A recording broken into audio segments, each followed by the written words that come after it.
So we are coming to our last meeting tonight, to the conclusion.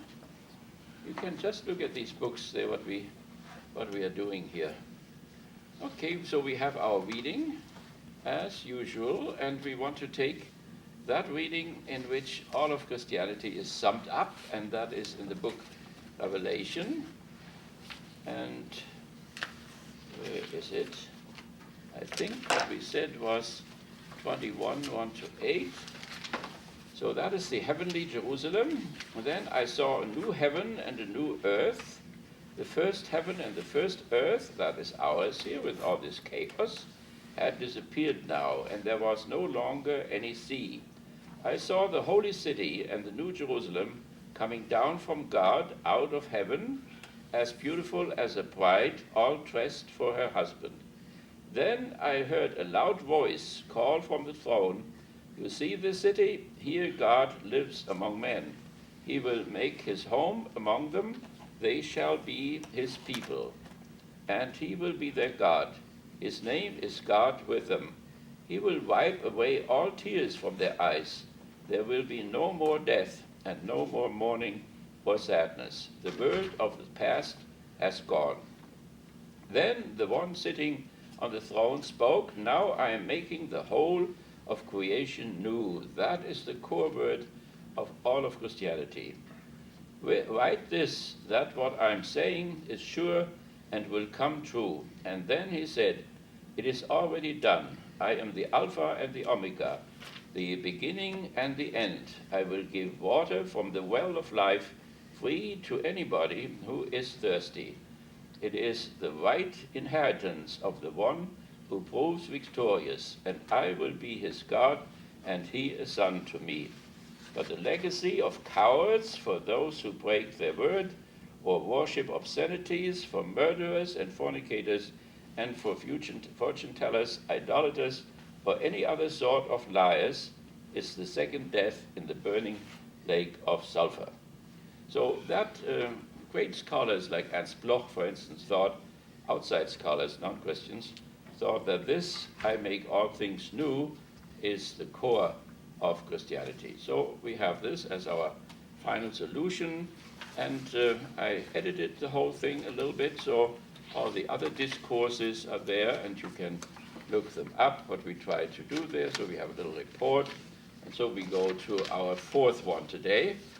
In our third discourse, we concentrated on Pope Francis' emphasis on Catholic social teaching. "I'm not a communist," he said, and so we try to see what he is. And so he is a natural lawyer in the Catholic tradition. The Pope is not a liberation theologian. Now that is very important, and maybe we show a little bit of Romero today. Romero did also not become a liberation theologian. That means a theologian who sides with the working class, with the Fourth Estate, not with the Third Estate, not with the bourgeoisie. We mentioned that this happened between Johannes Baptist Metz, whom I brought to K College a few years ago, and also with Jürgen Moltmann. I brought him also to K College. These two developed this political theology. On the other side is Carl Schmitt, who was Hitler's jurist, and he was also a political theologian. He wrote political theology in the Nazi time, and it was reproduced later on. So Carl Schmitt represents a long tradition of conservative political theology, which was on the side of the slaveholders in Rome, on the side of the feudal lords in the Middle Ages, and on the side of the capitalists in the last 400 years. And then there is this break in the 60s, being shocked by the church being with fascism. So the Lateran Treaty with Mussolini, the Concordat with Hitler, with Salazar, with Franco, and so on.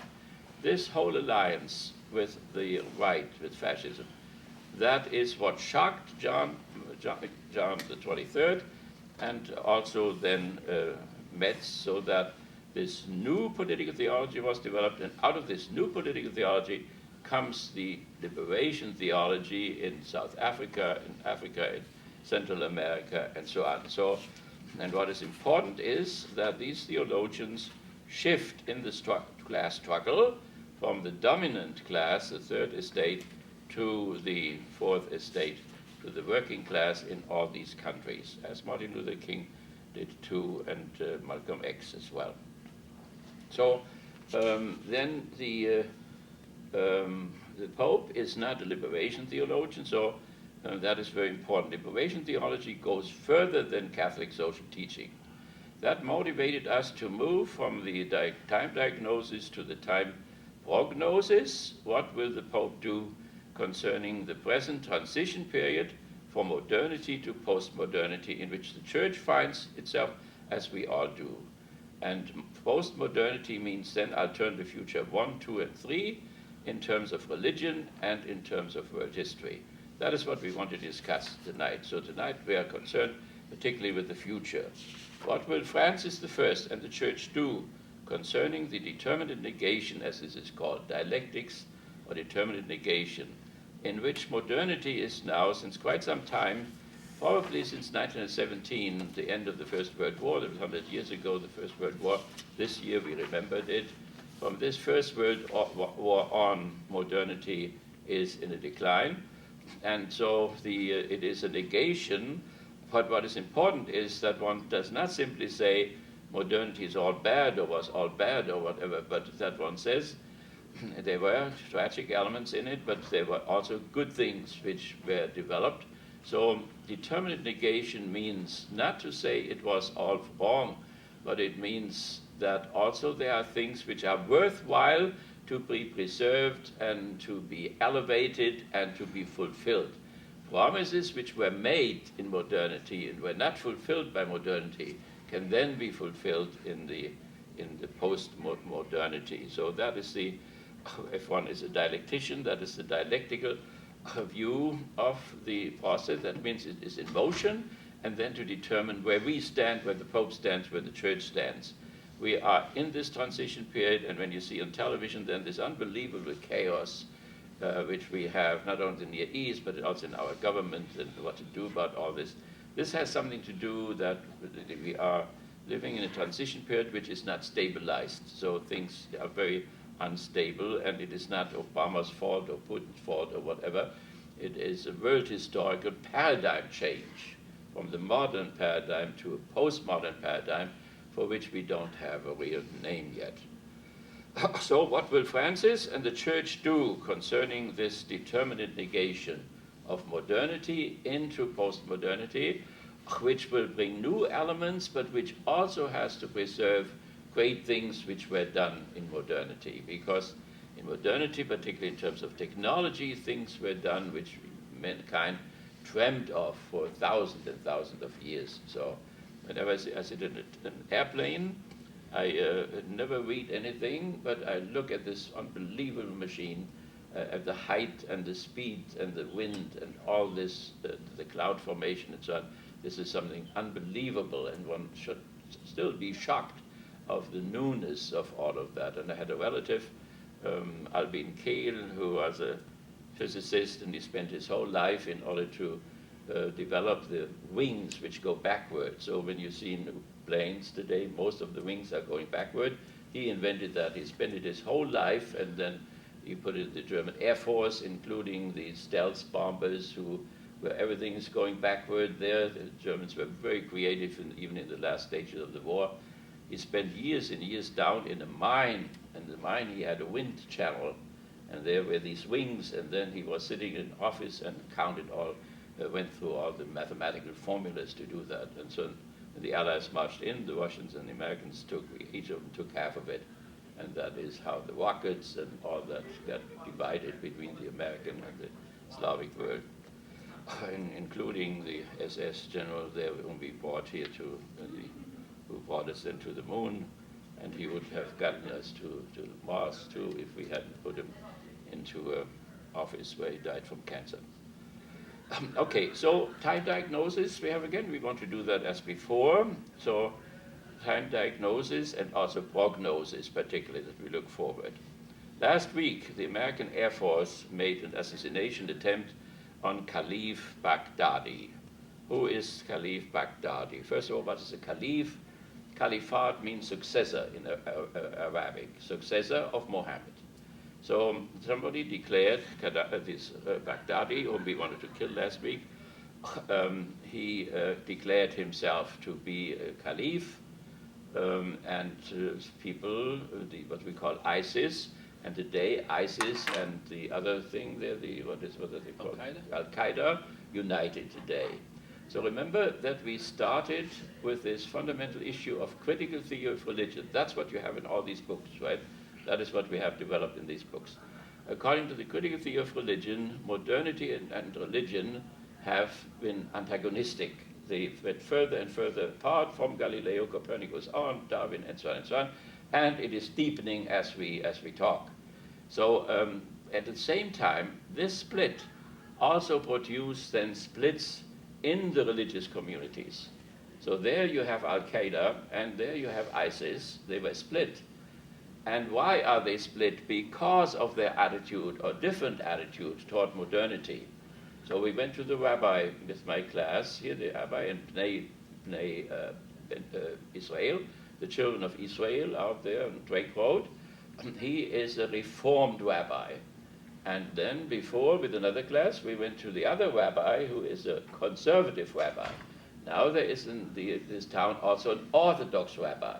There you see what has happened to Judaism as soon as the French Revolution, the bourgeois revolution, and ours here, which is a step further into secularization, the Jewish community split.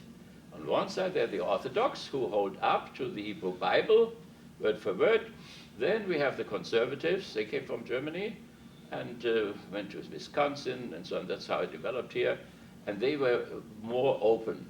And then you have the reformed ones who are unbelievably open. So, and you can see that in detail. So how they talk about let's see, the book Leviticus. A man should not lay with a man like with a woman, which comes up always with the homosexuals and so on. So the Orthodox rabbi will say, no homosexuality, death penalty, even according to the Bible. So then the Reformed said, well, we have to listen to science too, and so on. And then you come to the conservative. Then you come to the Reformed one. He will assist even homosexual marriages or so. So the same thing with the story of Sodom and Gomorrah. The same thing in the Christian community between Ratzinger and Hans Küng and Metz and so on, the same split. So that is something very, very dialectical insight that, first of all, this has only happened in the West. It has not happened in China. It has not happened in Greece and so on. It took off in the West, and it embraces the Slavic world and the American world as wing powers of the European world. And now we have pulled the whole globe into this dissonance. And the question is not to stay there now, but to ask how we can reconcile this. That means reconcile this religious and secular, but also bring reconciliation into the communities. And you see almost every week that split groups in the Near East, Islamic groups, suddenly get together and unite. Yesterday, that was the second time. Last week, we had another group, and so on. So under the pressure of the West, and out of their aggression against the West, which is seen the fundamental enemy, today somebody called, and the guy whom we wanted to kill, has been resurrected again, he called for a volcanic jihadism, volcanic jihadist attacks everywhere, all around the globe. So, now Baghdadi, let me say a little bit more about him. Baghdadi is Dr. Baghdadi. He has got his doctorate in Baghdad, an unbelievably intelligent man. He speaks the Arabic of the Holy Quran fluently. He speaks the other Arabic, of course, in different languages. And he was in our concentration camp in Baghdad. We had a concentration camp, and he was there for 4 years in this concentration camp with his friends. And in this concentration camp, that is where ISIS was born. The same way as we had it with our other friend, whom we also have assassin, Bin Laden. Bin Laden was paid by us in order to fight against the Russians in Afghanistan and to drive them out. And out of this payment and so on, by the CIA and so on, became then the Al-Qaeda. That means we produced both movements, and now we bomb them. It cost us a lot to create them, and now it costs us a lot to annihilate them, if we can. So there you see this unbelievable chaos in which we find ourselves in this present transition period. That means to see the forests as well as the trees.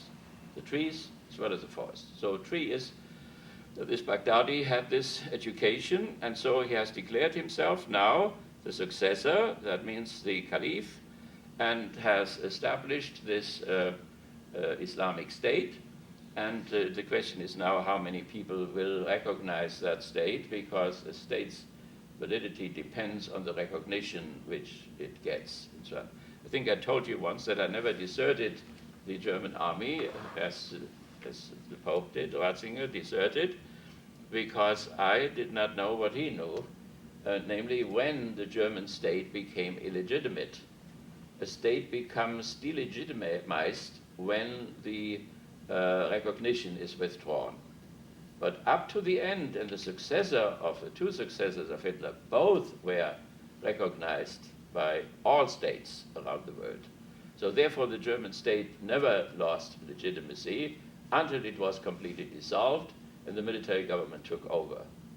So therefore, if one is against oath in general, that's okay, but if one has taken an oath, and Ratzinger and I did, then one cannot simply dissolve that without any reason or run away or whatever. So nevertheless, so that is Baghdadi, and we tried to kill him, and obviously today he spoke again. So we didn't hit him. That means we hit a whole convoy of trucks, and we thought we hit him. Whom the hell did we hit? That is another question. That means the question of civilians and whatever, and the wrong people. So in Syria, we hit potential allies of ours. We took a whole building down, which was the governmental building, and so on. So this is, what is this called? These casualties. Collateral damage. Collateral damage. Yeah, collateral. Terrible word. So collateral damage. So okay. So but a little thing now. That's a tree. So our analysis, our diagnosis has to go into little details, and then we can compare this. For instance.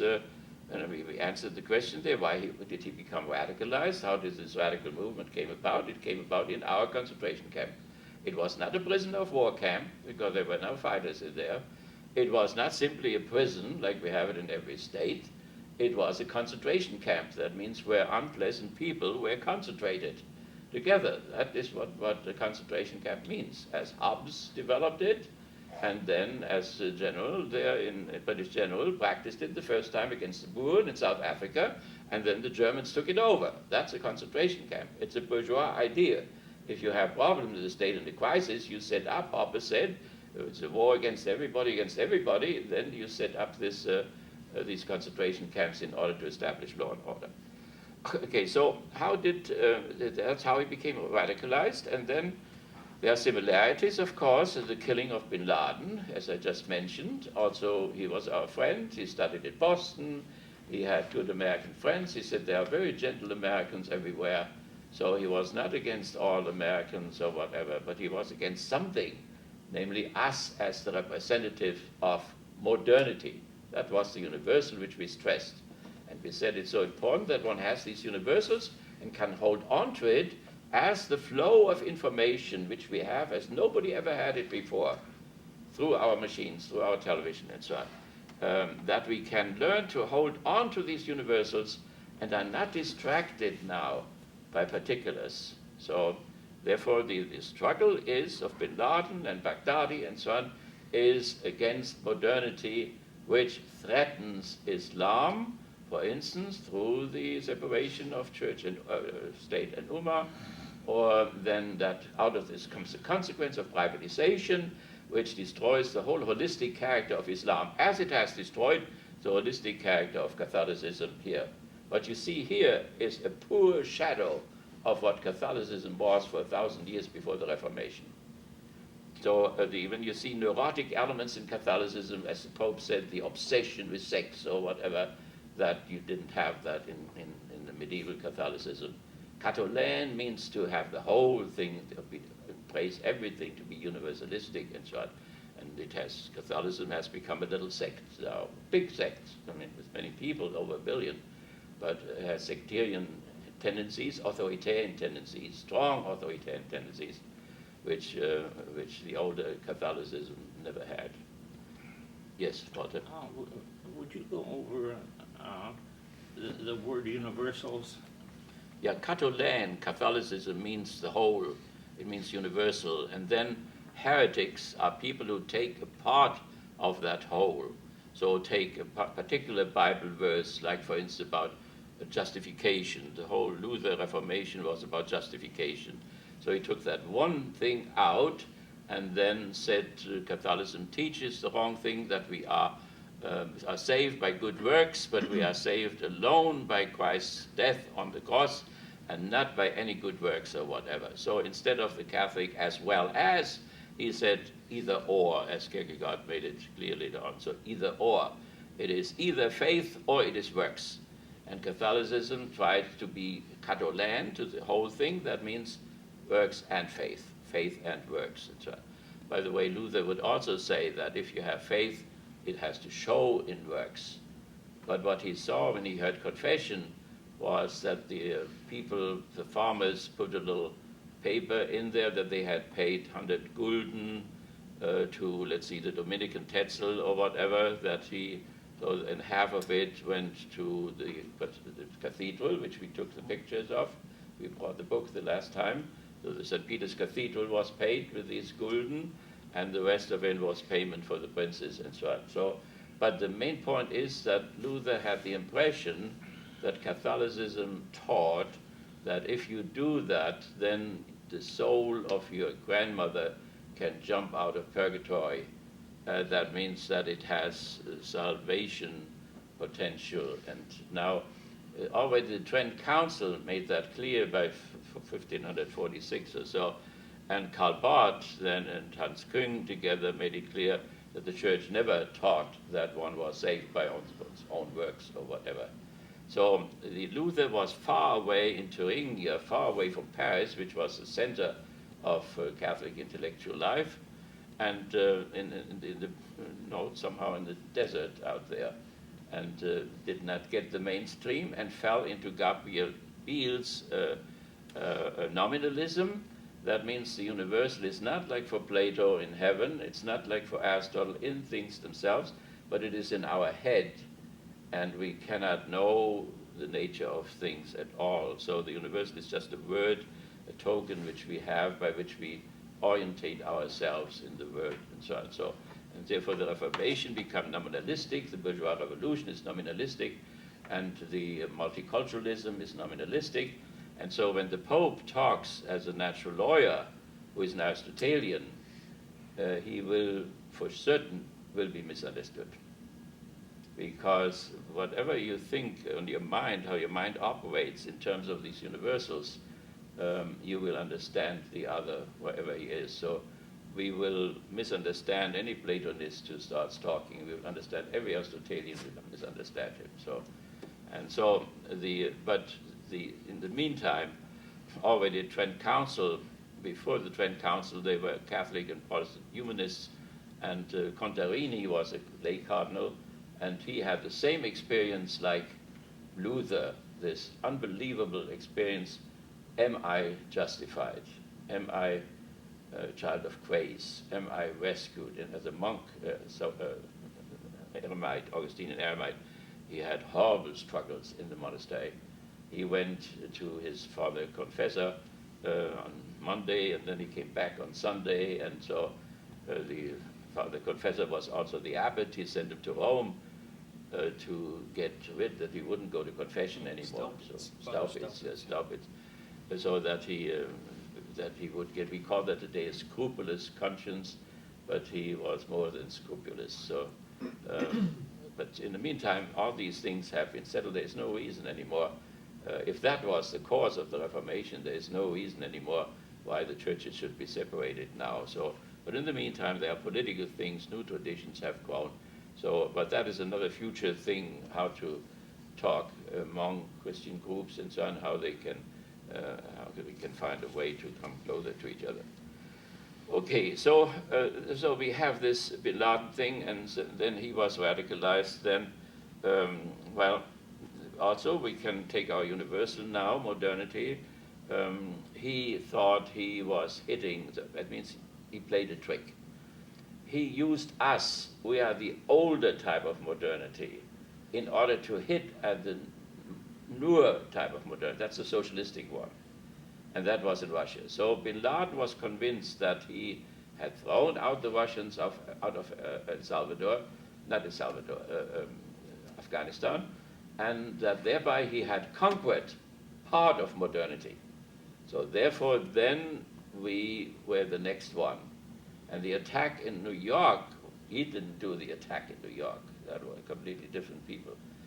But that, he said, the brothers, that's Bin Laden wrote that, the brothers showed the American, gave the American a taste of that, what they have done to all the other people.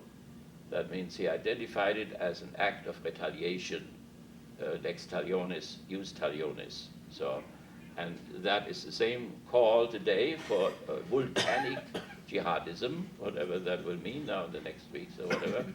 That is the continuation of that same thing there. So that's one Bin Laden, and then, of course, also the killing of Saddam Hussein and so on.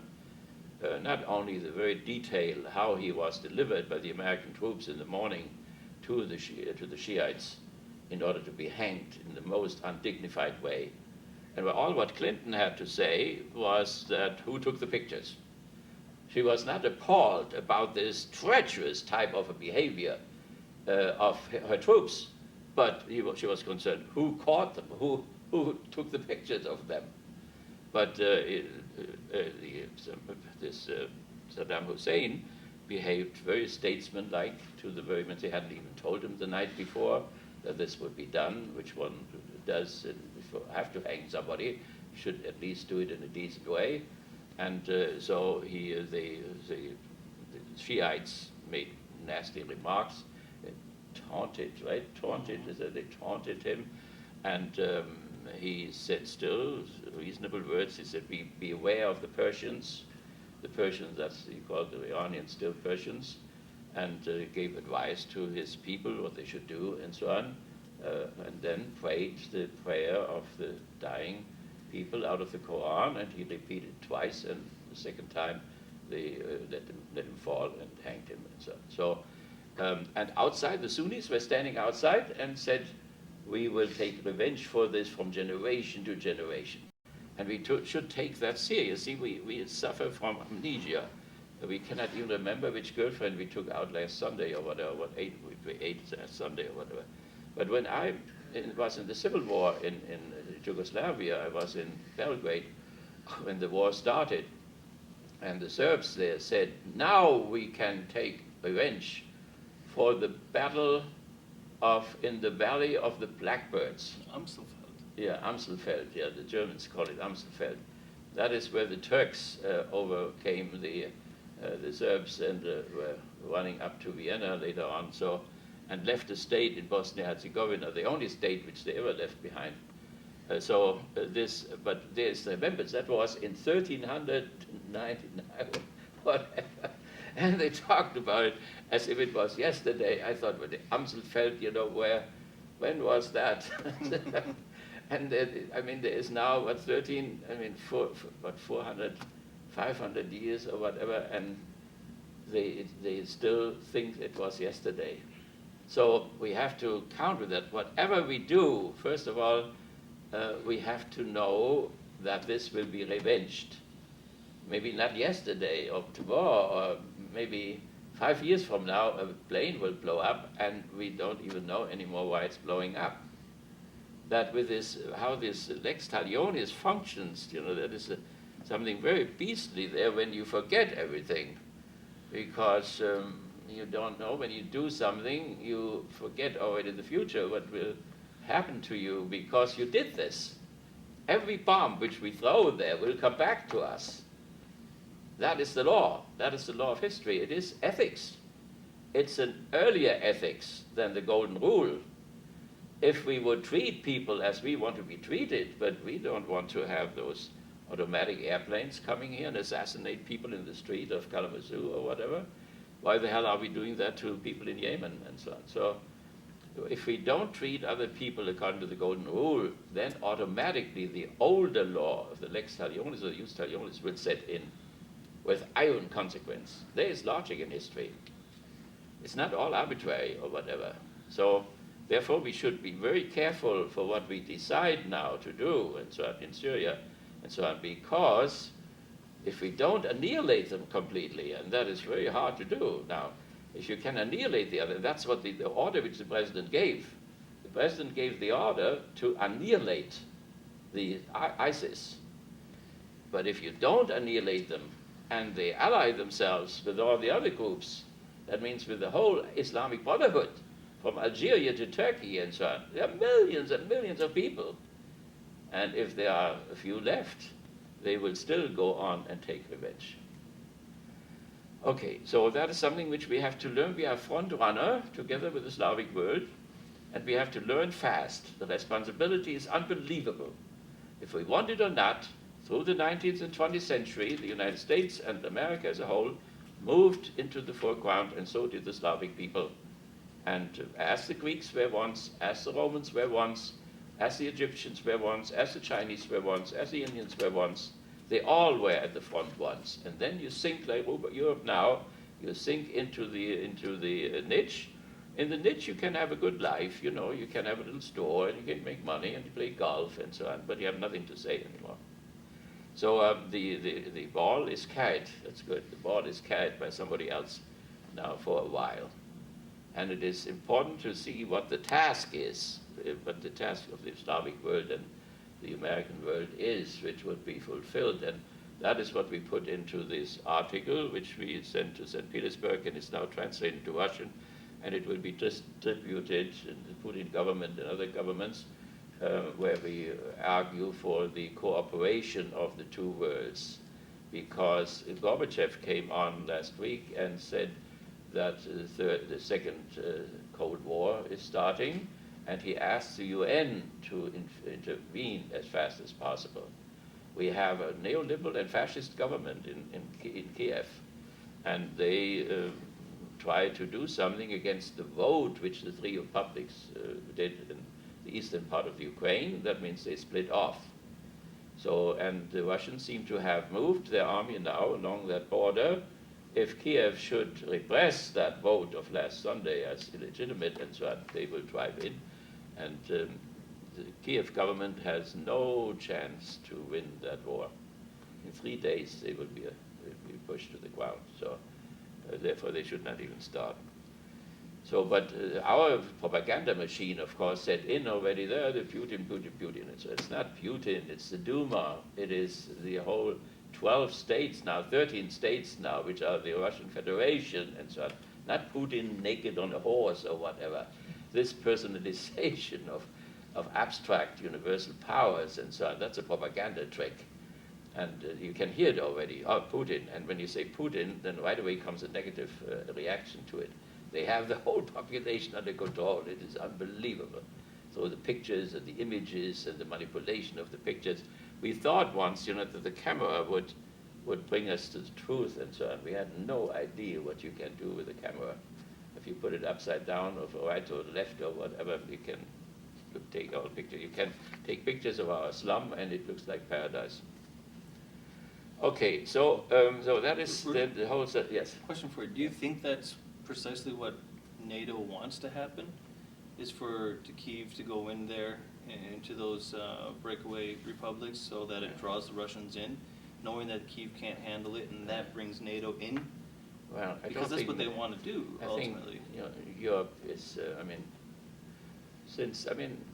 since the beginning of the 19th century, you know, where great thinkers, idealists said they should not make wars any longer because it was too late, you know.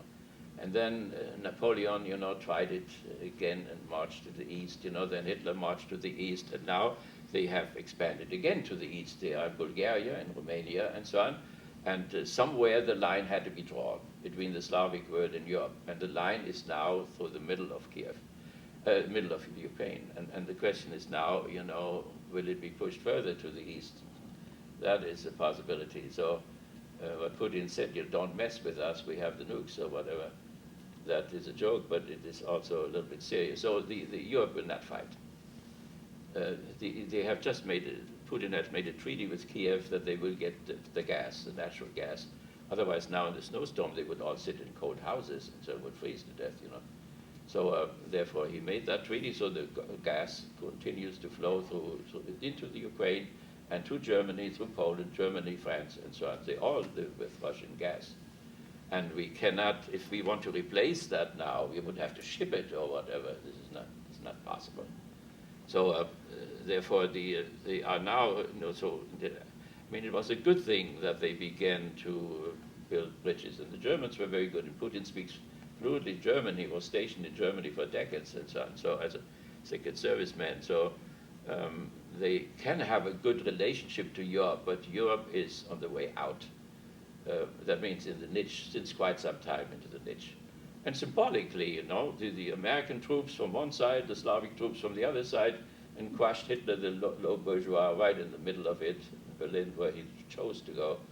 And that was the end of it. So these are the two forces. And what would be the ethical task? The Slavic world is very, very solidary.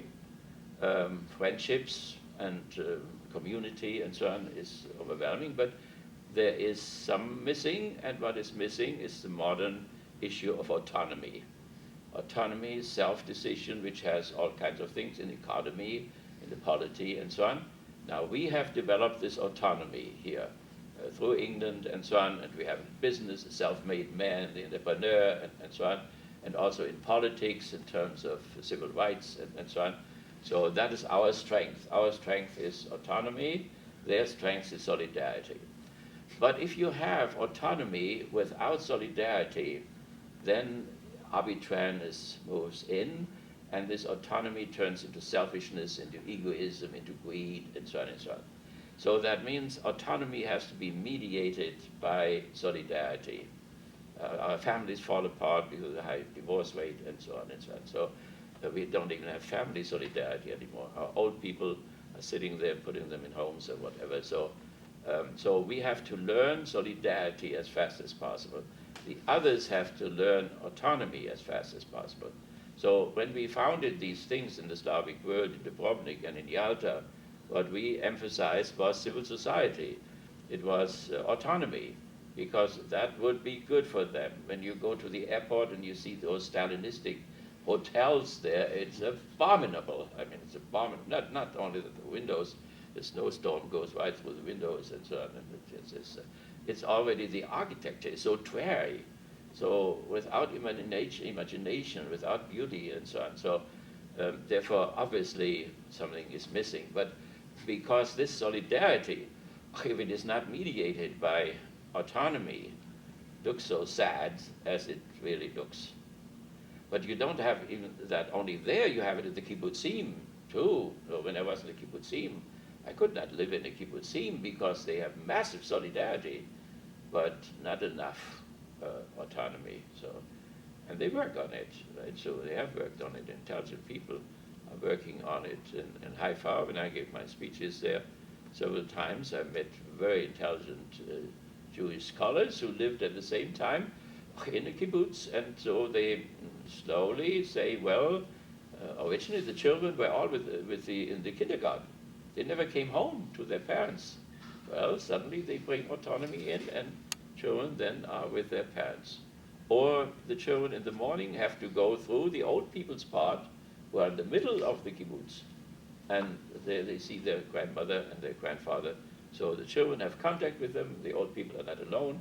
So one can balance that in very small 1,500 people units, but it has been to be done in terms of the Slavic world and the American world. So we said already that the Church has recognized that. We have one Pope from the Slavic world, and we have one Pope from the American world. So the Catholic Church, which has gone through 400 years of slavery, has gone through 1,000 years of feudalism, has gone now through 400 years of capitalism, has seen slavery fall, has seen feudalism fall, has seen capitalism fall already in Poland and so on, the whole Eastern world. So they have a lot of wisdom, a lot of experience. And for once they did the right thing when they chose one from the Slavic world and one from the American world. There's nothing arbitrary about it because of this long memory which the Roman Catholic Church has. Okay, so nevertheless, that was our time diagnosis there, and we had these examples there. Most important or most immediate, Khalif Baghdadi, we wanted to murder him last week, and the bombs fell on somebody else. And then we had, before that, we had the murder of bin Laden, and these are murders. That means there was no trial or whatever, and the trial of Saddam Hussein was phony, and his execution, he was not even charged for the real crime which he committed, the attack on Iran, where we gave him mustard gas. Our guy there, what is it, the German name there? This Rumsfeld fellow there. He gave him personally, he had the mustard gas, which what is it, the guy, the inventor of the gas war there. Fritz Haber. Fritz Haber, also a Jewish fellow. Fritz Haber invented that, and that is what Rumsfeld gave Saddam Hussein so that he would attack the Iranians. 7 years the war lasted, 80 years, right? Something like that, 8 years. Okay, so then the killing is the killing, really, that's the question. Is that the best way to bring, what is our theme here, bring to nations and religions, peace to nations and religions and so on? And that is very doubtful if that's what we really want. So are drones peacemakers among nations and religions? So we have them flying every week. The guy sits in Ohio there, the guys, and from there they do all the drone guide the drones, and they zero in, they take photos first, and then they zero in and throw bombs or rockets or what on these people and so on. So sometimes they hit them, sometimes they don't hit them. And of course, everyone whom they hit, particularly when they are civilians or whatever, that strengthens the other side. That means among them the hate against the man, which is enormous at this moment, even in Europe. It will be only help them. It will get them together. It will produce their solidarity. As the bombardments, air bombardments of Paris in Germany and so on, it really brought people behind Hitler. It was not the bombardment of the civilians which ended the war. It was Stalingrad and Kursk and Berlin. Yes. I've heard from, I think, it's a fairly credible source that some of those drones are now housed in Battle Creek. Really, yeah, and right. They fly over there from Battle Creek, yeah. I don't know if they fly nonstop or whatever, but there's a group that's going to be protesting there in a week or two. I mean, they may sell it to the police too, as an instrument for the police to do their work. And there are a lot of countries, they are relatively cheap, the drones, maybe $30,000 or whatever, you can get a big one already, and they sell it to all kinds of countries. Now, And ISIS has drones. ISIS, yeah, they have them too. So of course, you can buy them on the black market, and they have enough money. So, but what does that mean internationally when everybody does the same what we did? So, can that really be universalized? Our axiom, we can fly into every territory and assassinate people. Can that really become, in Kantian terms, the basis of a universal legislation? Not possibly. I mean, if somebody has something against us and suddenly sends a drone up there and kills somebody on the ground, I don't think that this can be universalized. And what cannot be universalized is not ethical. That means the American way, I did what I thought was right. That's exactly what Hitler did. When you think that you are right, you have still to get a consensus. You have to universalize in order to make it right. And we cannot, the drone killing cannot be universalized. And the Pentagon works on it, to make it legal or whatever. They have not come out with any results. Okay, so but our question is that the right tool, the right method, to bring peace among the nations and bring peace among the religions, and it doesn't look like it. And then we mentioned that, the issue of the golden rule, that's very important. And if not golden rule, then lex talionis, and every bomb which we throw, somebody else will have to die for it, and even it's 10 or 20 years from now. Last week, Israelis penetrate the mosque in Jerusalem. And that's another catastrophe. The rabbi whom we visited on Wednesday, was so sad about this. We must not think, that all Jewish people are Netanyahu or whatever, a right-wing Likud party or whatever. There is a Labour Party there. And there are Jewish theologians in Israel themselves who have protested for years and years. The one who is most hostile is the American propaganda, who puts oil into these struggles all the time. So now I want to say, in our discourses, we always have to take the other side into consideration and look through their eyes. We have to look through the eyes of Netanyahu too. How did he not only become a Likud party leader, but how did he become so right-wing, so extreme? Well, he had one terrible experience. In Germany, he was in Germany, and there in a railroad station, I think it was the railroad station of Frankfurt, he never mentions the name, his grandfather was beaten up by Hitler Youth.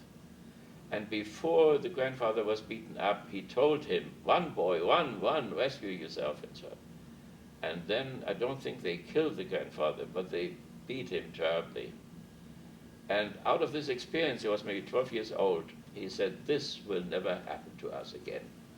And then he followed, that model, the Jewish model of their struggle against the Greeks.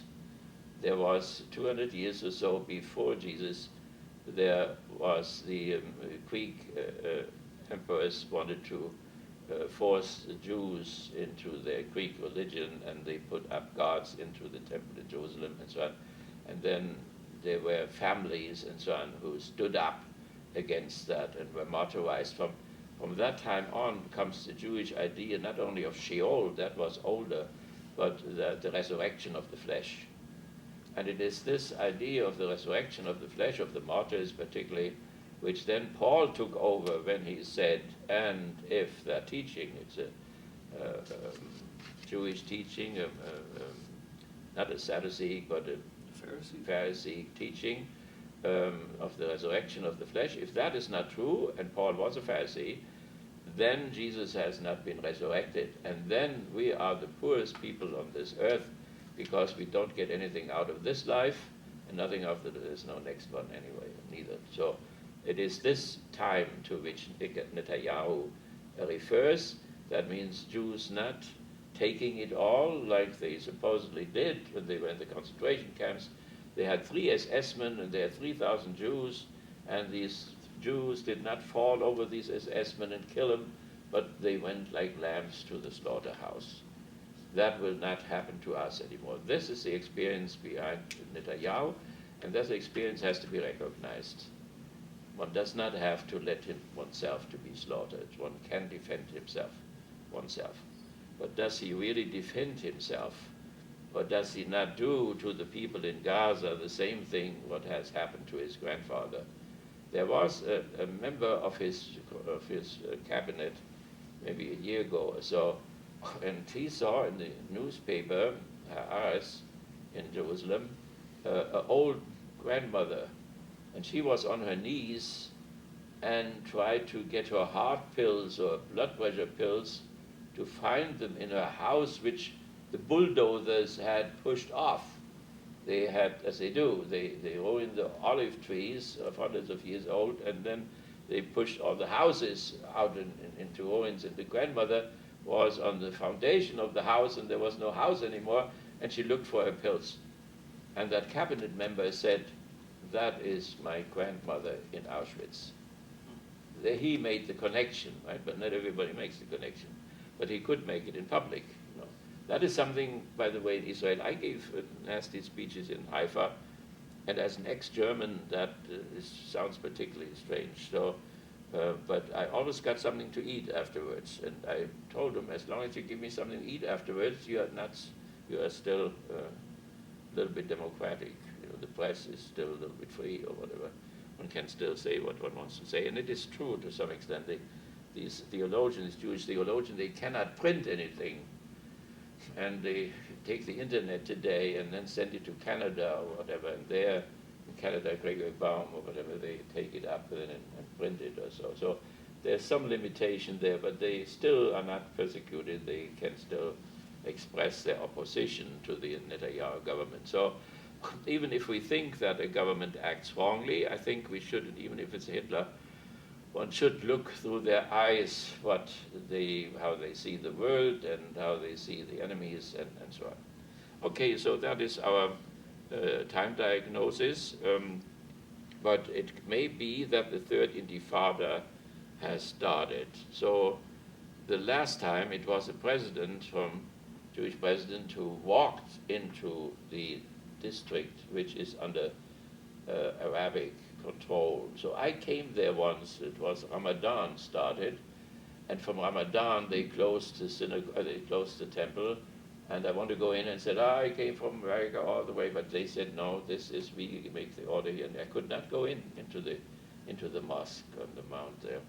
So they are very insistent on that, but the Israeli troops just marched in and were shooting around even, much worse than it was at that time, last time. So it is possible that that will lead, we have to see what happens the next day, that another intifada was starting. And I went there between two intifadas, and I saw that it is possible to make peace really. I saw, I was in a room where Israeli generals and generals of the other population, they were there, and they smoked together and they drank together and had a very peaceful thing. I went into some old towns, and there was city council, and there were Arabs and Christian Arabs and non-Christian Arabs and Jews, and they were sitting in the city council and they were acting together. There is a possibility. And in Haifa, I always thought they should have a federation like Switzerland, where they have 4 languages and 3 ethnic groups and religions. And they made it. And they always say, well, that is Europe, but that is not the Near East. Here, wild people around here, it cannot be done here. Well, Europe was also wild when the Swiss Republic started and freed itself from the Habsburg and so on. It was also a very wild territory. This is not an excuse, and it would have all kinds of advantages. These places are all so small. Israel is so small, Yemen is so small, Lebanon even, and so on. So if they would get together, they would have a much better economic potential.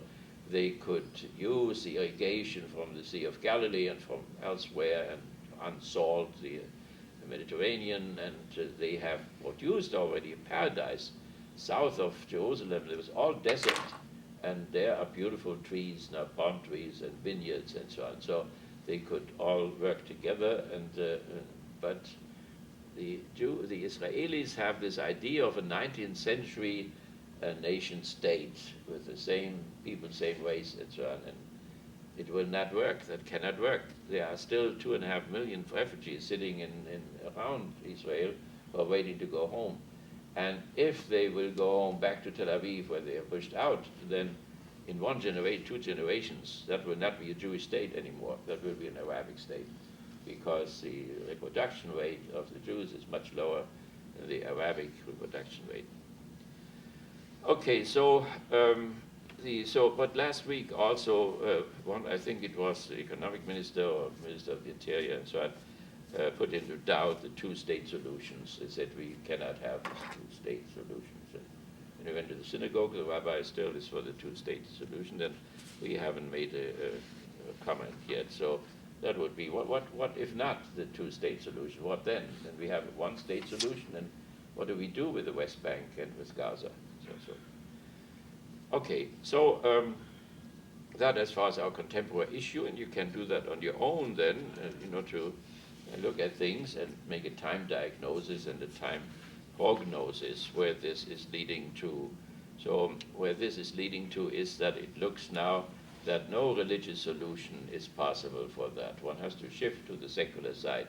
That means since the Israelis and also the Arabs think that this territory was given to them by Yahweh and by Allah, so it is sacred ground, haaretz, and therefore this is part of the static moment in both religions. It is not negotiable, and therefore only, even rabbis agree to that, only a secular solution by the quartet has to come about. How long that will take, That means it's the Russians, the United States, and the European Union, and so on.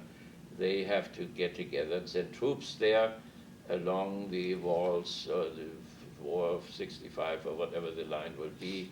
Huge walls. The Israelis built up these huge walls, and now they have made tunnels underneath, and this is just an unbelievable type of a chaos. And also that Israel became capitalistic. Ben-Gurion was still a socialist.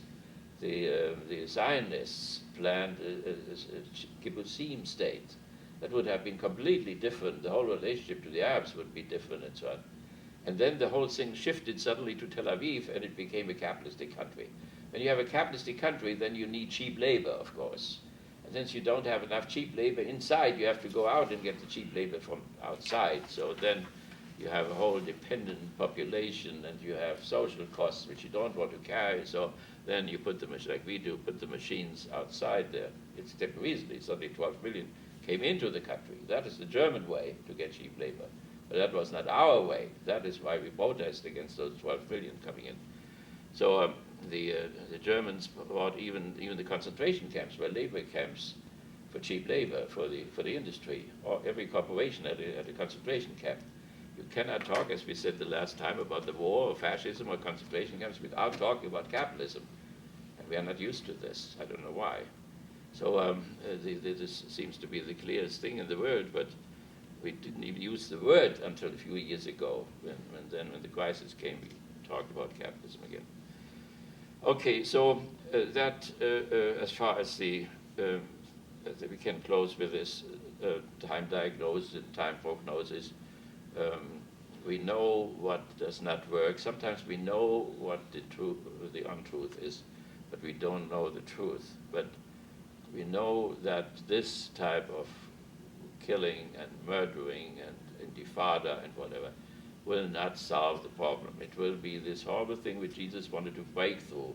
Jesus wanted to break the lex talionis, hold up the other cheek as symbols for that, carry the Roman soldiers' weapons there, not for 1 mile, for 2 miles, and so on. So that was, these are of course images which have to be translated into what it would mean for us now.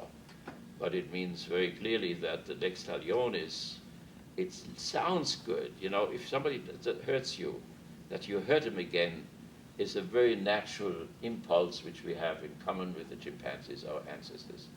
So therefore there must be room for that. If a Jewish man sees Eichmann in the streets of Buenos Aires and shoots him down on the street, everybody would have understanding for this. But when you step back and you reflect the second time, then you know that it's insane. Because this same Jew will be taken down by all these Nazis there who are in Buenos Aires. The city is full of them and so on. So, and then Assad may hit again and so on. And it goes back and forth and there's no end.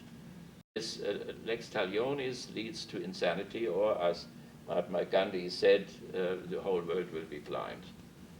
So, but we have to see that the immediate consciousness in which we all live makes us feel with people who take revenge.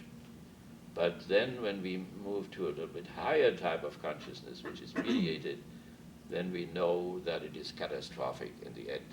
Particularly when countries are doing it, particularly when countries who have bombs, have the bomb, do this.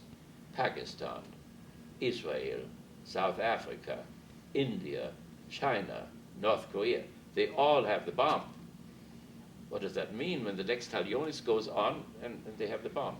We have the journalists there who are, sometimes they have a moment of light which comes into them, very seldom. But there was one, and he said, I walked through the streets of Moscow and I mentioned all these people to be incinerated. And I marched through Baltimore and I thought they all will be incinerated. That was exactly what happened under Reagan. The atomic clock in New York was 10 minutes to 12. And there, this Reagan super genius there pays $1 trillion or whatever dollars in order to rearm. If the Russians had done the same thing with their rubles, the 10 minutes would have been soon over, and they would have taken Baltimore out, and we would have taken TF out, and in the end, nothing would be left. So the lex talionis is a stage in our moral development from the chimpanzee to freedom, but it is something which has become not rational any longer. Maybe it was rational sometimes in smaller scale, but it is not today. Today, this law of retaliation means, well, he took Kiev out, and he takes Baltimore out, and who wants to stop that? Okay, so now a short summary, and I just want to go through this, that we recapitulate shortly who that Pope about whom we wanted to speak, and who is faced with all these problems. He went there, like St. Francis of Assisi. He went and he visited the Muslims and he visited the Jews. He invited them. They came to Rome. They prayed, and nothing came from it. During the war, the Second World War, the theological questions came up if public prayers like this are useful at all. And people came to the conclusion they are not useful at all. The Germans prayed for victory, and thanks be to God they didn't get it. And so, and then people pray and nothing comes from it, and so on. So one has to put a question mark behind religion and the whole historical process. It's very complicated. So, but now, if we summarize very shortly before we proceed from the diagnosis to the prognosis a little bit further, so we can say that Pope Francis I who came into the office there, that he comes from the American world, that his name is Georg Mario Bergoglio, that he is an Italian and the father emigrated to Brazil, that he comes from Brazil. I said Argentine, that's not true. Brazil, that he comes from the working class. That is important. The only democratic element in the Catholic Church is that you can come from the working class and you can become a priest and a bishop and a pope. That he was elected 266th pontiff of the Roman Catholic Church. That he is the second non-European pope since the 8th century, when Anatolian and 2 Syrian popes occupied the papacy. That was the last time. Up to then, they were all Europeans. That the New World Pope has to face many old world problems still, particularly the antagonisms as they surface daily in our ongoing local, national, and international culture wars between the religious and the secular, between the classes, the class struggle between the genders, between the right and the left, and so on. That he followed John Paul II and Benedict XVI, and that he has to carry those loads which they left behind. That he chose the name of St. Francis of Assisi, we mentioned that he took his new papal name from the sainted champion of the least among us, that he rejected capitalism from the beginning, as St. Francis did, and the Pope does so today as well, that he remembered and imitated Pope John the 23rd opposition to the Netanyahu government. So even if we think that a government acts wrongly, I think we should, even if it's Hitler, one should look through their eyes how they see the world and how they see the enemies and so on. Okay, so that is our time diagnosis, but it may be that the third intifada has started. So the last time it was a president, Jewish president, who walked into the district which is under Arabic control. So I came there once. It was Ramadan started, and from Ramadan they closed the synagogue, they closed the temple, and I wanted to go in and said, I came from America all the way, but they said, no, we make the order here, and I could not go into the mosque on the mount there. So they are very insistent on that, but the Israeli troops just marched in and were shooting around even, much worse than it was at that time, last time. So it is possible that that will lead, we have to see what happens the next day, that another intifada is starting. And I went there between 2 intifadas, and I saw that it is possible to make peace, really. I saw, I was in a room where Israeli generals and generals of the other population, they were there, and they smoked together and they drank together and had a very peaceful thing. I went into some old towns, and there was city council, and there were Arabs and Christian Arabs and non-Christian Arabs and Jews, and they were sitting in the city council, and they were acting together. There is a possibility. And in Haifa, I always thought they should have a federation like Switzerland, where they have 4 languages and 3 ethnic groups and religions. And they made it. And they always say, well, that is Europe, but that is not the Near East. Here are wild people around here. It cannot be done here. Well, Europe was also wild when the Swiss Republic started and freed itself from the Habsburg and so on. It was also very wild territory. This is not an excuse. And it would have all kinds of advantages. These places are all so small. Israel is so small. Yemen is so small. Lebanon even, and so on. So if they would get together, they would have a much better economic potential.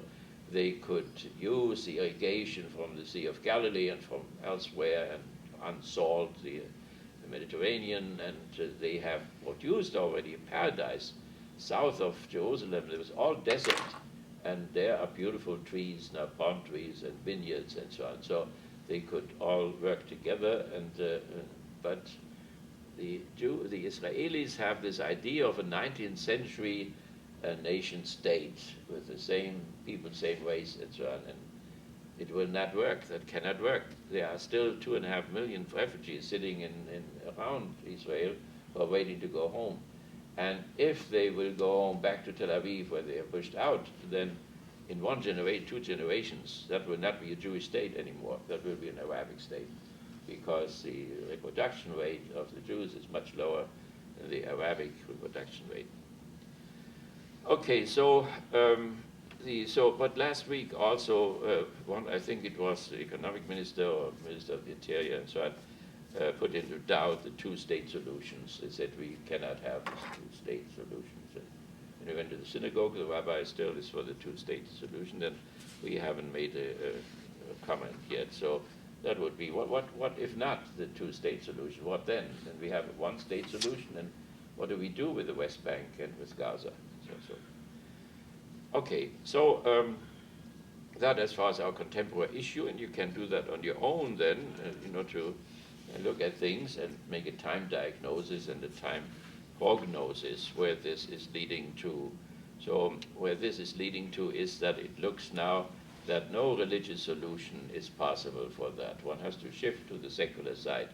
That means since the Israelis and also the Arabs think that this territory was given to them by Yahweh and by Allah, so it is sacred ground, haaretz, and therefore this is part of the static moment in both religions. It is not negotiable, and therefore only even rabbis agree to that. Only a secular solution by the quartet has to come about. How long that will take, that means it's the Russians, the United States, and the European Union, and so on. They have to get together and send troops there along the walls, the War of 65 or whatever the line will be. Huge walls. The Israelis built up these huge walls, and now they have made tunnels underneath, and this is just an unbelievable type of a chaos. And also that Israel became capitalistic. Ben-Gurion was still a socialist. The Zionists planned a kibbutzim state. That would have been completely different. The whole relationship to the Arabs would be different and so on. And then the whole thing shifted suddenly to Tel Aviv, and it became a capitalistic country. When you have a capitalistic country, then you need cheap labor, of course. And since you don't have enough cheap labor inside, you have to go out and get the cheap labor from outside. So then you have a whole dependent population, and you have social costs which you don't want to carry. So then you put like we do, put the machines outside there. It's recently, suddenly 12 million came into the country. That is the German way to get cheap labor. But that was not our way. That is why we protest against those 12 million coming in. So the Germans brought even the concentration camps were labor camps for cheap labor for the industry. Or every corporation had a concentration camp. You cannot talk, as we said the last time, about the war or fascism or concentration camps without talking about capitalism. And we are not used to this. I don't know why.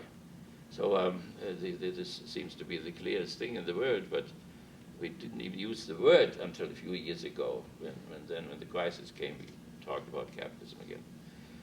Okay, so as far as we can close with this time diagnosis and time prognosis. We know what does not work. Sometimes we know what the untruth is, but we don't know the truth. But we know that this type of killing and murdering and intifada and whatever will not solve the problem. It will be this horrible thing which Jesus wanted to break through.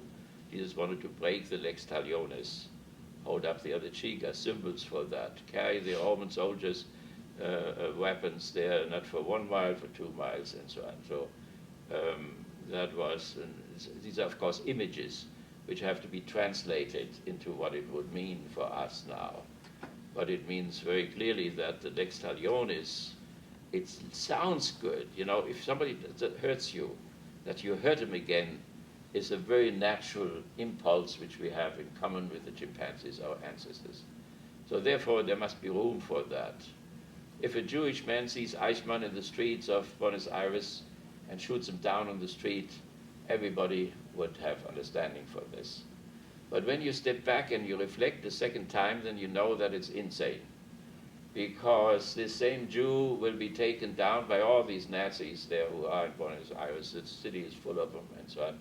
So, and then Assad may hit again and so on. And it goes back and forth and there's no end.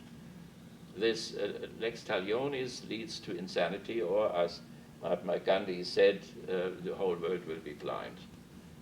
So, but we have to see that the immediate consciousness in which we all live makes us feel with people who take revenge. But then when we move to a little bit higher type of consciousness, which is mediated, then we know that it is catastrophic in the end. Particularly when countries are doing it, particularly when countries who have bombs, have the bomb, do this. Pakistan, Israel, South Africa, India, China, North Korea, they all have the bomb. What does that mean when the lex talionis goes on and they have the bomb? We have the journalists there who are, sometimes they have a moment of light which comes into them, very seldom. But there was one, and he said, I walked through the streets of Moscow and I mentioned all these people to be incinerated. And I marched through Baltimore and I thought they all will be incinerated. That was exactly what happened under Reagan. The atomic clock in New York was 10 minutes to 12. And there, this Reagan super genius there pays $1 trillion or whatever dollars in order to rearm. If the Russians had done the same thing with their rubles, the 10 minutes would have been soon over, and they would have taken Baltimore out, and we would have taken Kiev out, and in the end, nothing would be left. So the lex talionis is a stage in our moral development from the chimpanzee to freedom, but it is something which has become not rational any longer. Maybe it was rational sometimes in smaller scale, but it is not today. Today, this law of retaliation means, well, he took Kiev out, and he takes Baltimore out, and who wants to stop that? Okay, so now a short summary, and I just want to go through this, that we recapitulate shortly about whom we wanted to speak, and who is faced with all these problems. He went there, like St. Francis of Assisi. He went and he visited the Muslims and he visited the Jews. He invited them. They came to Rome. They prayed, and nothing came from it. During the war, the Second World War, the theological questions came up if public prayers like this are useful at all. And people came to the conclusion they are not useful at all. The Germans prayed for victory, and thanks be to God, they didn't get it. And so. And then people pray and nothing comes from it, and so on. So one has to put a question mark behind religion and the whole historical process. It's very complicated. So, but now, if we summarize very shortly before we proceed from the diagnosis to the prognosis a little bit further, so we can say that Pope Francis I there who came into this office there, that he comes from the American world, that his name is George Mario Bergoglio, that he is an Italian and the father emigrated to Brazil, that he comes from Brazil. I said Argentine, that's not true. Brazil, that he comes from the working class, that is important. The only democratic element in the Catholic Church is that you can come from the working class and you can become a priest and a bishop and a pope. That he was elected 266th pontiff of the Roman Catholic Church, that he is the second non-European pope since the 8th century, when Anatolian and 2 Syrian popes occupied the papacy. That was the last time. Up to then they were all Europeans. That the New World Pope has to face many old world problems still, particularly the antagonisms as they surface daily in our ongoing local, national, and international culture wars between the religious and the secular, between the classes, the class struggle between the genders, between the right and the left, and so on. That he followed John Paul II and Benedict XVI, and that he has to carry those loads which they left behind. That he chose the name of St. Francis of Assisi, we mentioned that he took his new papal name from the sainted champion of the least among us, that he rejected capitalism from the beginning, as St. Francis did, and the Pope does so today as well, that he remembered and imitated Pope John the 23rd, that he, a Jesuit, has a Franciscan program, that he cares for the poor besides worshipping and evangelization, that he is very much for the moral besides the cognitive and expressive function of the Church, for morality besides dogma and liturgy, that he is very much for the orientation of action besides the interpretation of reality. And what can we expect then from this type of Pope for the future? It means the next year, 2 or 3 years, if we don't have to go too far. So we have to expect an opposition in the, do we have the time? Yeah, it's 10 after 8. Okay. That we have to expect opposition there. The opposition has come around already, and I just wanted to say one example. Father Barron, seminary director, called the article Person of the Year in the Time about the Pope silly, because it followed Immanuel Kant, which is one of our great enlighteners, when it honors Pope Francis at the expense of his predecessors, and when it overstresses care of the poor versus worship and evangelization, or doctrine, orientation of action versus interpretation of reality. So there we have the opposition, and we feel this opposition in the present synod, which is going on, preparatory synod in Rome, and there will be the real synod in January. And there were a lot of people already who oppose what the Pope wants to do, because the Ratzinger and his predecessor, they put all the conservative characters from Opus Dei and so on all into the bishop seats around the world as much as they could. So that pays off now. So that will be his opposition, which he has to face. And so this catchword there that Kant is the wrong guy, I had professors already in the 40s or 50s who received Kant and thought that he made great progress and wanted to integrate it into Catholicism, but they have no clue of this, obviously. The antagonism between faith and enlightenment brings tensions into the faith community. We said that many times. Kant invented the word opium, religion, which was then taken up by Hegel and Marx. And so let me just say a very short word.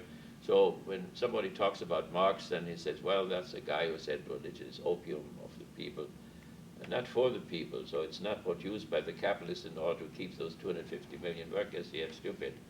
But what Marx said was he had 3 definitions of religion. And one was religion is opium of the people. That means people produce those religious illusions and delusions in order to console themselves, and like opiates that in the slums and so on under capitalism, the unbelievable suffering under capitalism, that they can bear this, therefore they use religion as opiate and so on. But then he also said that religion is the outcry of the oppressed creature, and that religion is the heart of a heartless world. When you go through New York, you see at the end of Fifth Avenue or whatever, you see a little chapel with the little lights in there, and on the whole street, the pimps and the officers of the police on the take, and so on. And then you see this, and it's consoling to have this little chapel, and to have some warmth, and some nun, and some priest, and so on. So that is what Marx thought, that it was the heart of a heartless world. Also, when he explained to his children that he took them to church, a Catholic church, sometimes on Sunday because of the music, and the children asked what the music was about, and he said that there was once a poor man and the rich people murdered him. And so the children, he explained it to the children who Jesus was, and as a Jew, and so on. And he also said we have to forgive Christianity a lot because it has given us the worship of the child. That means it's the realm of the Father, the realm of the Son, the realm of the Holy Spirit, and the realm of the Son that contains also the realm of the child, the Jesus child, the Madonna, these beautiful works of art through the century with the motherliness and the child on her knees and so on. So Marx thought that this was a great contribution of Christianity to the world, in spite of the Crusades, in spite of the persecution of the Jews, in spite of the witch hunt, 10 million women, and all the criminality and insanity, which unfortunately is part of Christianity as for other religions as well. And the soul, the soulless condition. Soulless condition, yeah, very good. So, but, Marx got that from Hegel. He was a great guy.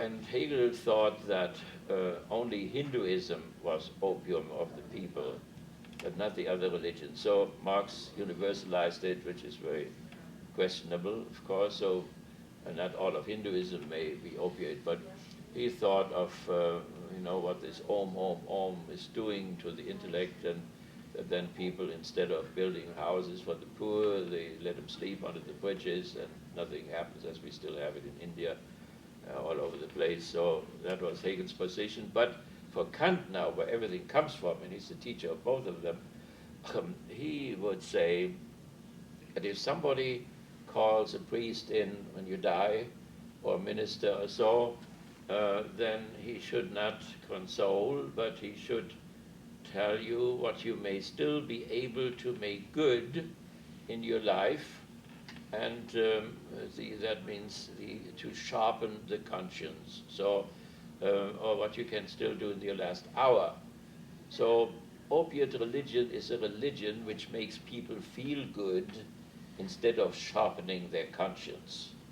Not sharpening their conscience, they can live side by side with the north side on the other side of the railroad station and feel good by putting some Christmas presents or whatever over there and giving some milk powder or whatever. And that is in Flint, and that is in Detroit, and that is in Washington, near the Catholic University, and that is all over the country. There are no slums in Switzerland. There is no reason why the civil society, even no matter how rich it became, it always has these 40 million people at least in the slums, and the others who are not in the slums in a miserable condition as well. So that is the origin of this opiate thing. The opiate thing is you make religion into part of a well-being program, so you feel better or whatever. And at the same time, your conscience is not sharpened, so that you see all the bombs falling on these people. You see, last week we tried to assassinate that guy. Fortunately or unfortunately, we didn't even get him. We will try again to kill him, and so on. And of course, we know that there were hundreds around him in the concentration camp. So when he is shot down, there will be another Baghdadi come, like all the others whom we have killed. They are right away replaced again. There is no end to this insanity of taking revenge. We cannot deal with that. That's how the chimpanzees deal with things. We have language. We can speak. So therefore, we can listen to other people when they speak. Who has read Bin Laden's sermons and Bin Laden's letters there? Well, there is a bad Muslim. So how did they know the bad Muslim if they don't even read what he has said? Or Putin, has anybody read what he has said in his speeches or what? Or the Duma speeches or what? No. He sits naked on a horse. This is an insane asylum. So so this is a summary of what the Pope is and the opposition which he has to face. So, and the opposition are people who oppose the Enlightenment. The Enlightenment is the other side of religion, so this is its antagonism. So the Pope is somebody who wants to open up to the Enlightenment, and then he finds the opposition in his own church who say you cannot do this because these people said religion is opiate or whatever. So he will be friends, with somebody like Hans Küng, of course, or Metz. Küng has just written a Jesus book, and he dedicated it to Pope Francis. And Pope Francis right away wrote a very warm and loving letter back from him very, very fast. So, but Hans Küng in 1978 on Christmas was forbidden to speak as a Catholic theologian because he was under heresy suspicion that he had wrong teachings in Mariology, in Christology, in creation, story, and dogma, and so on. So, he was met Ratzinger all the time. They studied in the same city, and Hans Küng even brought him Ratzinger from Münster to Tübingen, which was a much better position. And they also met every summer, and Küng also went to Castel Gandolfo. According to canon law, a pope cannot talk with a heretic or somebody under heresy suspicion. So therefore he had to meet him always outside of the Vatican. And so that is the situation. So that Ratzinger, as 15 years, he was the great inquisitor. He did not do anything to take that off Hans Küng. As a matter of fact, he put over 90 theologians like Hans Küng, the best thinkers we have in the church. We don't have many, There was a time when the church attracted the most intelligent people to the Middle Ages. They're not doing that anymore.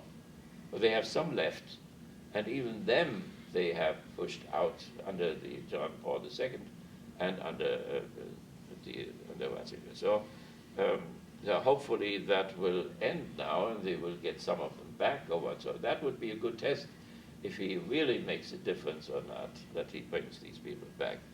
And we could say, of course, why liberation theologians and why don't they go to the court in Rome and so on? They did, some of them. Hans Küng did not, because the Inquisition in Rome is missing all what it's almost the same relationship like the Islamic law, the Sharia law. It is not formalized enough. You cannot bring a lawyer with you to defend yourself and so on. So therefore, Hans Küng has always refused to go to Rome and to present himself to the. So the question is, will there be a change in the canon law about all these procedures, and we'll see what the Pope is really doing. Okay, so but what Metz and Küng and so on do, and what Woltmann is doing and so on, they mobilize the humanistic potential in Protestantism, in Catholicism, and on this position they then recognized by Enlighteners on the other side, so that Fromm and so on, they were very happy that there was such a guy like Karl Rahner and Küng and so on. That means people who are humanistic and are believers at the same time. They are willing to recognize that from the other side. Okay, so then idolatry. Idolatry is the greatest sin in Judaism and also in Christianity and also in Islam. The Pope will be engaged in idology. Idology is the struggle against idols, idolatry. The second commandment of the Mosaic law forbids to make images of the absolute or to name the absolute. The third commandment forbids to abuse the name, and they radicalize that today. That means not to name the absolute at all. When you see Jacob or Israel fighting at the Jacob River, Yabok River, then you'll see that he fights with that God presence, and God hits him at the side of his leg, and there is a certain nerve there which up to the day is not to be eaten by Jews. And so he is limping for the rest of his life. But what Jacob does when he holds that God image in the morning, fighting all night long. He wants to have the name. The name. What is your name? Jacob asked. Jacob is called Israel by God, but God does not give his name. So the Jewish God is a God without a name, and that is practically also true for Islam and for Christianity. But Islam has 99 names for God, and also Psalm 91 has 4 names for God. So that means on one hand, these religions say we cannot make any images or names of the Absolute, but on the other hand, the people with their immediate consciousness need some name or need some image to be able to pray, need some mythology and so on. And if it is totally mythologized, they are helpless and they don't know to whom to pray any longer. So therefore there is a certain inconsistency. The idols are visible and one can see them and touch them and so on.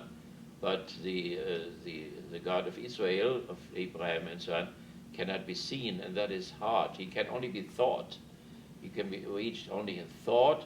When we bring our students to the university, we have to free them from their immediate sense perceptions and lift them to a level of analytical understanding. Further, our sciences do not go. There's another level of dialectical reasoning which we don't teach.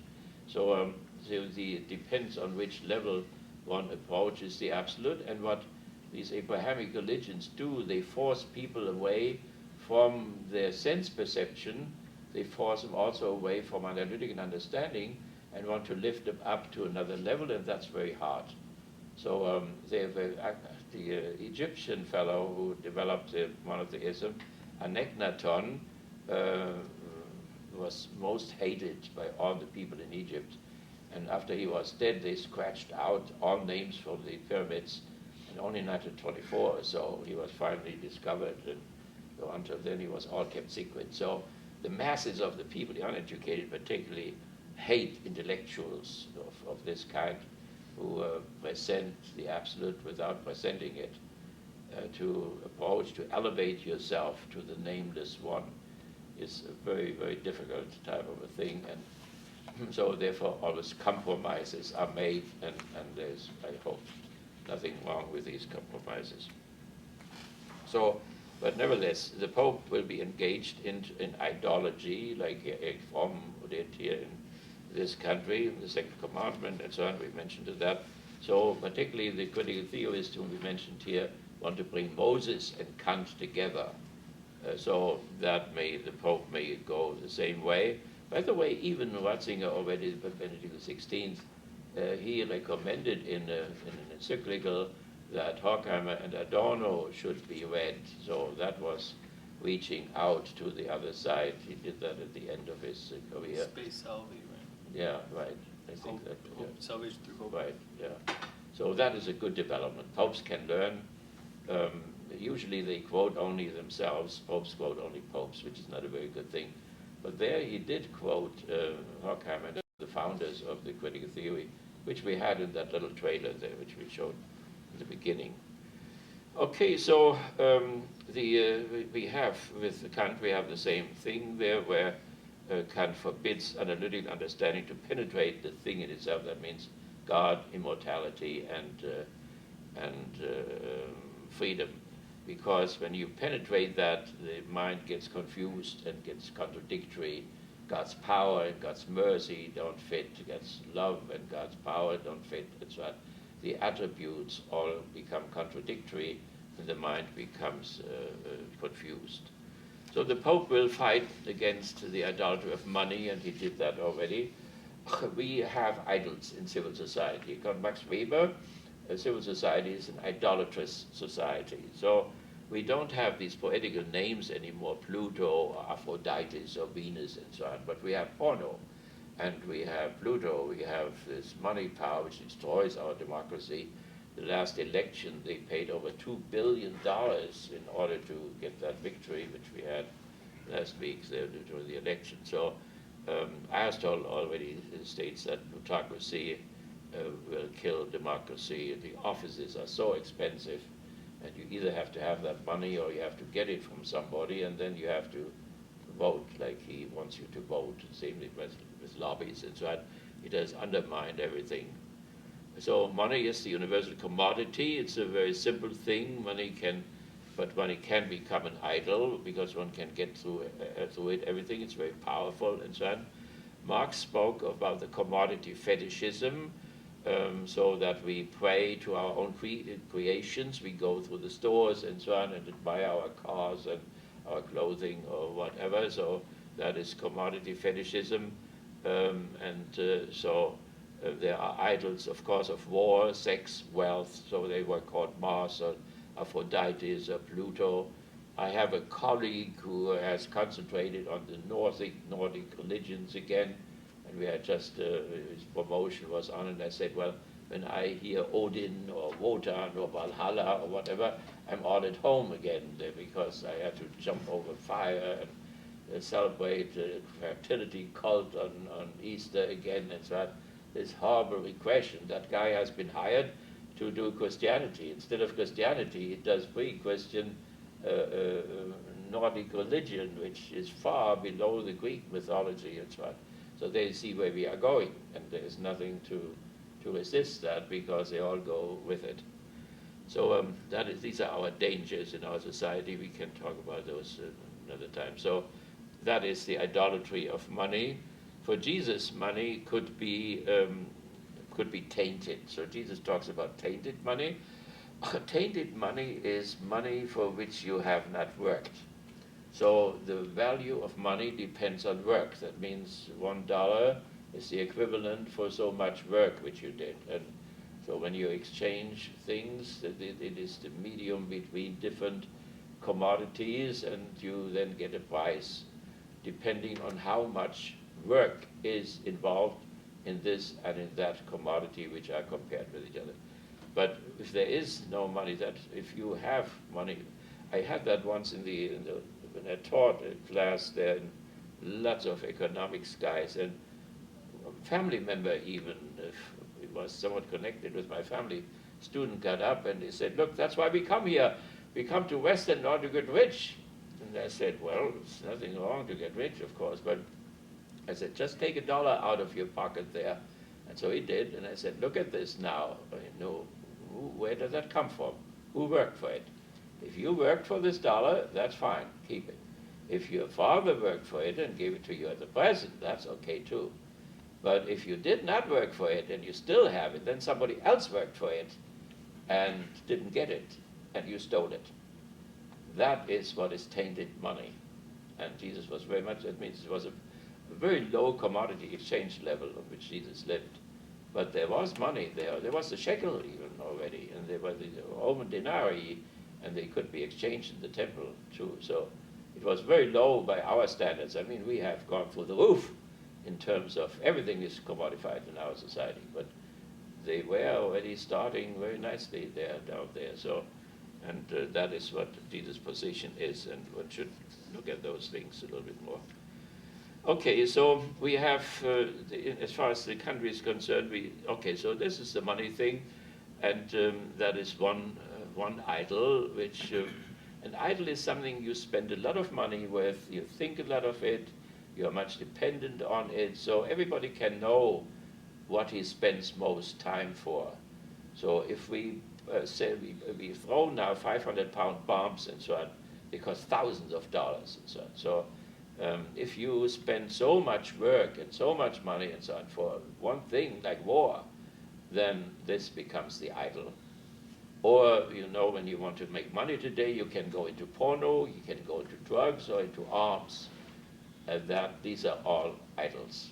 We were in Rome and we gave a speech, and one professor there, she was a little bit afraid that her love for her boyfriend or what was idolatry. I must not go too far. That wouldn't be so good. The poor little Roman girl there said, no, love him, go on loving him. It is not idolatry, you are clear. So I didn't know exactly where to draw the boundary. I didn't know how intense this whole love affair was. But nevertheless, that was not idolatry. So, okay, so in the past, so that's enough. But there's another thing, liberalism now. We are a liberal country, right? Others are socialist countries. And So we have a liberal state. Sometimes it becomes a social state a little bit. The Roosevelt liberals on the left there, they make it sometimes in a social state, and it's called also welfare state, and so on. So, but that can all still be covered under liberalism. Now, liberalism is religious originally. That means it comes from the Reformed tradition, but it has become secularized in the meantime. What is important is that liberalism is atomistic. That means it stresses the individual, the tree, but not the forest. So it is good as long as you don't have a crisis. When the first Great Depression hit in 1827, the catastrophe was complete because all these people knew what to do individually or whatever, but they didn't know when the whole thing was exploding, so they couldn't see the hole in which they were. And thousands of people starved to death, and there were not enough soldiers for the colonial armies and so on. Then slowly social legislation started, not out of love of people, but because if too many died, and after 12 years they got out of the depression, the number of workers was too low, and then the price of labor would go up. And also, if the people were sick and weak, they could not defend the colonial territories. So all that what we talked about, the Near East, that was all French and British colonialism. They created all these states there. These are all artificial boundaries. So when the Al-Qaeda, the other one, the ISIS, broke through Syria into Iraq or whatever, these are all inventions of the French and the British. They have nothing to do with those people there. Therefore, they may very well change all the boundaries there. So, nevertheless, this atomistic thing, that brings what we said before. It emphasizes autonomy, but it does not enough emphasize solidarity. Solidarity came in through social legislation like food stamps and unemployment compensation and minimum wage and so on and so on. That is all solidarity, but the people whom they voted in the last election are all these people who cut all that. And the question is why the people cut all that which is for them, really. So at the moment, we have only two liberal parties. The neoliberals are also, the neoconservatives are also liberal, so we have two liberal parties. One liberal party for which people could have voted is also a bourgeois party. These people in the Democratic Party are not workers. There is only one who wants to run for presidency now, who called himself a socialist, the only one in Congress, but he is now called independent, and he wants to run for office, so, but he will not get very far. Bernie Sanders. Yeah, right. So there's no chance. I mean, socialism failed in this country completely. People couldn't understand concepts like what productive force is, productive relation, or whatever. All these social things could only be expressed religiously, so by the Protestant gospel movement or by the Pope's natural law position. When religious people talked about it, then people could accept it. There was one socialist president candidate, he got 1 million votes, he almost made it to the presidency in the 20s or 30s, and then it didn't work neither. So, but there are lots of books written why Americans are unable to get into socialism. But the result of it is that we have no Labour Party, and there's nobody else who doesn't have a Labour Party. So, but there are on the left of the Democratic Party bourgeois characters who are in sympathy, like McGovern, I was his campaign manager, would be one of those who had sympathy for the working class, and then they tried to do something good like minimum wage now and so on. But why they do not vote for that? So that means this Democratic Party there has really the majority of 250 million behind them. That means the Republican Party stands maybe for the interests of 10%, if not less. They could never make it if the working class would have not a false consciousness, namely that they are middle class. They vote according to their aspirations. They do not vote according to their real status. So they manipulated this type of consciousness, and it goes on. It's really miraculous that people do not rebel when things like 2008, when the financial markets broke down and they lost their pension, they lost their houses, and so, and they all take it. So that is a miraculous type of thing. But we have the other side of the real liberals, really, that Fox News and so on. That is liberalism before the first Roosevelt. That's 18th century liberalism. And didn't work. Wherever catastrophes came, wherever collective issues come up, it is completely helpless.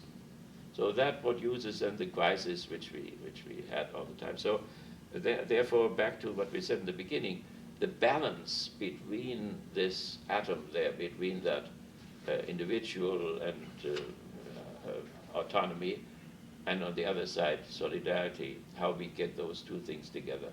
If the Slavic world gets it better, then they will attract the world attention. If we get it done, we will be at the front. So if there is a competition between the two worlds, it should not be with the 77,000 atomic bombs. It should be about this achievement, who can reconcile what has never been reconciled before. It's something completely new, namely autonomy and solidarity, solidarity and autonomy. And we have, for 50 years, we have taught in the East and in the West and so on. We have made that clear and have talked with many, many people about this. So the question is more concrete for us, when concrete things like food stamps and so on come up. If we don't get that through, then we don't have solidarity. If we shorten the unemployment compensation, we have no solidarity. If we cannot lower the number of people in the slums, we have no solidarity. So, and then we will lose that competition. And I hope we will not. I hope that both sides, both worlds can compete, go beyond Europe. And the whites say we are going back to Europe. We don't have to go back to Europe. We should not go back to Europe. We should become different from Europe. We should become different from Europe by being able to reconcile those two elements. Okay, so we have that movie. Yeah. It's about time. We're about 20 minutes. Okay, so I come to that movie which we saw the last time. We have this Jesuit, 6 Jesuits were murdered there before. The 5 women were, 4 of them were church women, 2 of them were my students in Marinol. For many years I taught in Marinol in New York, and I taught the priests and the nuns 2 things. They went into countries with socialism, and they didn't know what it was. So I had to explain to them what it was. Then when they came back, they couldn't talk to their parents anymore. The Marinol people wanted them to go home and take 6 weeks vacations and be with their parents. And there was a new idea in the orders. And they left already after 2 days. They said, we tell them what is happening in El Salvador, and they don't believe it. The uncle, the aunt, and so on. Americans don't know what murdering and killing and terrorism is going on down there. So they left again. So then I had to tell them how to talk with the mother and the father with this American consciousness, so that they could stay and could make it clear to them slowly, slowly, slowly what their government is doing and who pays whom and so on and so on and so on. So, but this Jesuit who survived, he said there are 3 sins. And these 3 sins now are sins in all 3 Abrahamic religions. The first sin is to steal. He was nice enough to call the feudal laws, to remember the stealing of the feudal laws. He forgot the stealing of the capitalists. They are much more better, rational and scientific about stealing better than the naive feudal lords or naive slaveholders. We have a science I teach in that building where we make that whole thing scientific. So, so the stealing, and stealing is too naive in a certain sense. So capitalism needs cheap labor. Everything depends on cheap labor. Because the cheaper the labor, the higher the surplus value. So therefore, if we don't have it in the country, we have to go outside. Then we have to colonize these people where we get the cheap labor for coffee, for Michelin Rubber Company in Vietnam, for coffee in El Salvador, for oil in Iraq, and so on. So that is the whole trick. That is why Romeo was killed. That's why these priests were killed and so on. Because they said to the people, organize. You have a right to organize. Ask for a higher salary. Your children have to have food. If they don't have food, they cannot learn. And your fate will be eternal. For that, they were killed. For that, the liberation theologians were killed. For that, 72,000 people were killed right under our feet there in El Salvador. We have a little group now is going to El Salvador. And we pay for students coming here and so on. But it's a fascist government. We are supporting a fascist government, but it's good what we are doing. So there is the forest and there are the trees. And sometimes you can do something against the for the trees, in spite of the fact that they're on the wrong forest. So, but it is out of comprehension, I think, for the good people who do that. So, but one should never take that Marxist position, it must get worse before it gets better. Because while it may be true, that getting worse happens on the shoulders of many, many simple people who have to suffer more. Stalin was right, you know, when he said to the socialists, the communists, they should fight against the social democrats in Germany, not the Nazis. Because the Nazis, of course, would make it worse, and they made it worse. They marched to Stalingrad and killed 27 million Jews, but 6 million Jews, 27 million Russians. But he won in the end. He annihilated them. So, but who can think that way? That is just beyond human measures to think that way. In spite of that, it's correct. The vote the last week there will bring that system faster to its end than the other one. The other one who bring minimum wage or what in will make it last longer. So therefore all communists in China and North Vietnam will be very happy about that victory. According to the thesis, it must get worse before it gets better. But from a human point of view, I'm glad that we have all these little things with the north side. We have a store for the north side and we pay for the north side with Christmas, etc. Every little bit counts. And simply to go, you know, over the individual and say, well, it must get worse and so on, that is just an inhuman type of thinking in spite of the fact that it may very well be true. Okay, so in order to do that stealing, to get that cheap labor and the cheap resources, you have to kill them. And so we have Fort Benning, we have a movie here, but we cannot show it maybe, but you can see it somewhere else. And so every April or March, we go from K College, there are people from Western, they all go down to Fort Benning and protest against that school of the assassins, they are called. The priest bourgeois from Maryknoll organizes that. The priest bourgeois was an officer in the American army in Vietnam. And the only way how he could live with himself after that horror was to become a priest and to become a Maryknoll priest, and he devoted himself to that thing. He went to Congress, the Kennedys helped him. They had several votes to close this, but he never got the majority to close it. So it's not closed, it got a new name. And now the great irony, let me just tell you this. My friend, the priest bourgeois, was excommunicated, not because he fought against American terrorism, but because he was for the ordination of women. Because Maryknoll nuns, when I taught there, I sometimes celebrated a mass with them where the nun was the priest and celebrated. It was what the church calls a missa sica, a dry mass. It had no value whatsoever. So the Anglican priests for the Catholic Church all celebrate a dry mass, which does not really count. So, but there was this, they would like to enter the priesthood and so on. So priest bourgeois was with the nuns and they excommunicated him. That was still under Benedict XVI. So I hope that these outrageous things that they, really can end. That would be beautiful.